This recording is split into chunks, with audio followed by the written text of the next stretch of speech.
Hello and welcome to the accounting class. आज की video में हम लोग परचेज कंसिडरेशन क्या होता है, उसको कैसे निकाला जाता है, इसको देखेंगे। थ्योरेटिकल पॉइंट ऑफ व्यू से हम इसको डिस्कस करेंगे आज। परचेज कंसिडरेशन क्या होता है, इसको डिफाइन किस तरह से किया गया है, पहले उसकी डिफिनीशन देखेंगे। The aggregate of the shares and other securities issued and the payment made in the form of cash or other assets by the transferee company to the shareholders of the transfer company।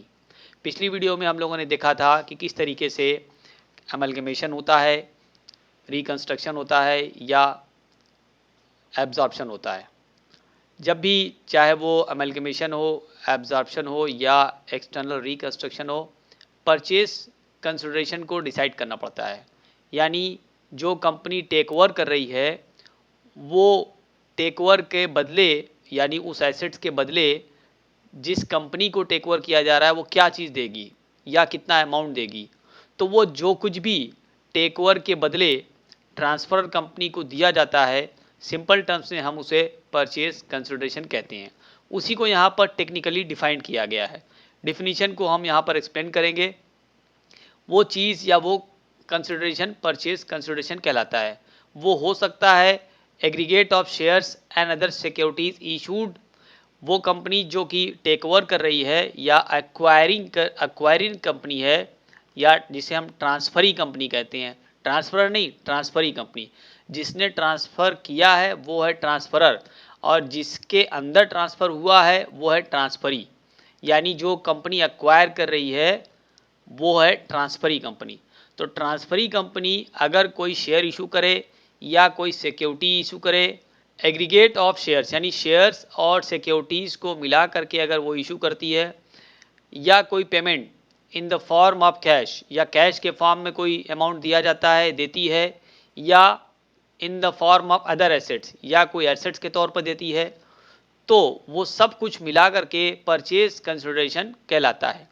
तो इसके अंदर company कोई share दे या company cash दे या कोई assets दे दे, तो ये सब कुछ मिला करके परचेज कंसिडरेशन हो जाता है। सिंपल वर्ड्स में हम कह सकते हैं it is the price payable by the transferee company to the transferor company.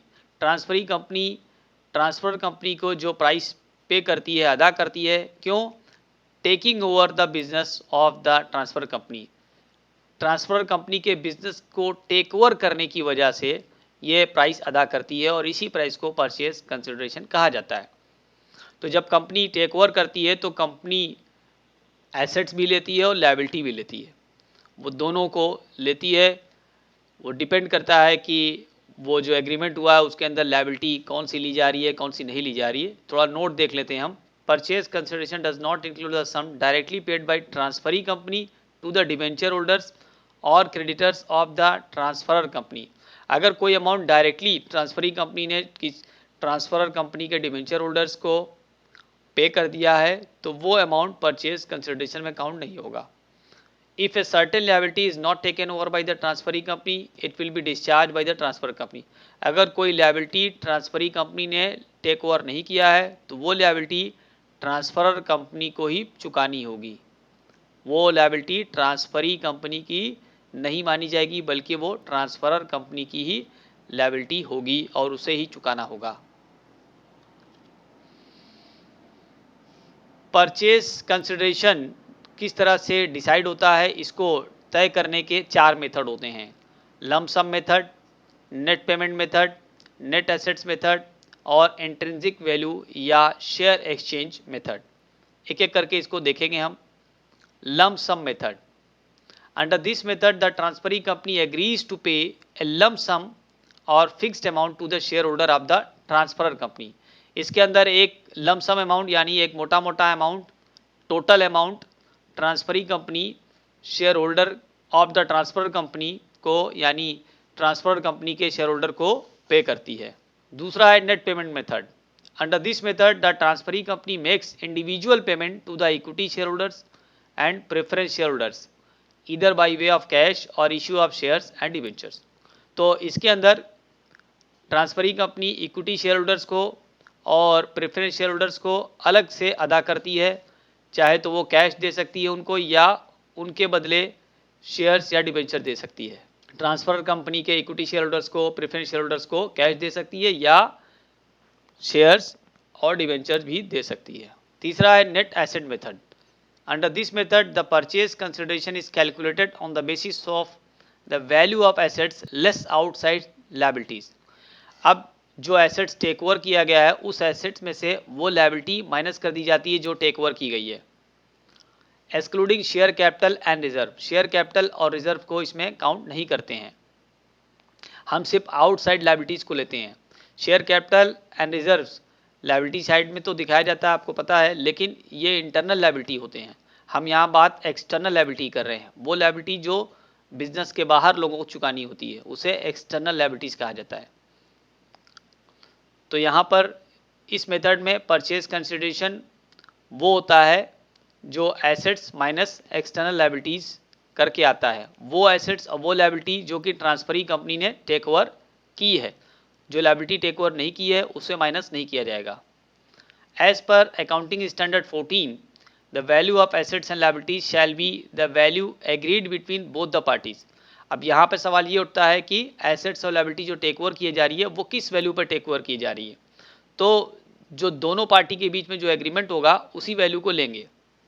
If no value is agreed book value is considered. अगर दोनों पार्टी के बीच में कोई वैल्यू तय नहीं हुई है तो एसेट्स और लायबिलिटीज की बुक वैल्यू को ही लिया जाएगा।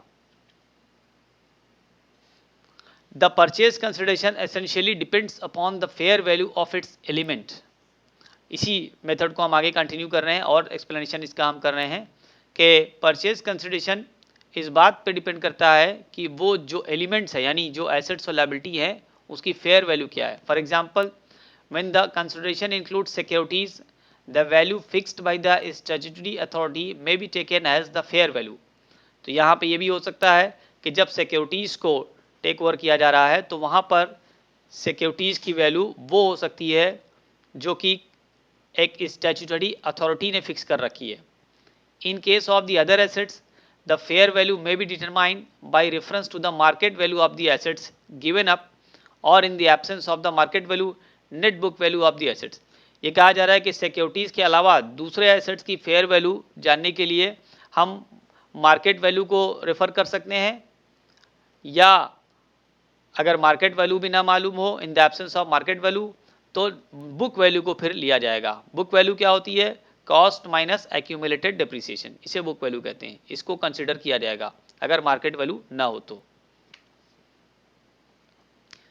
और चौथा है इंट्रिंसिक वैल्यू या शेयर एक्सचेंज मेथड।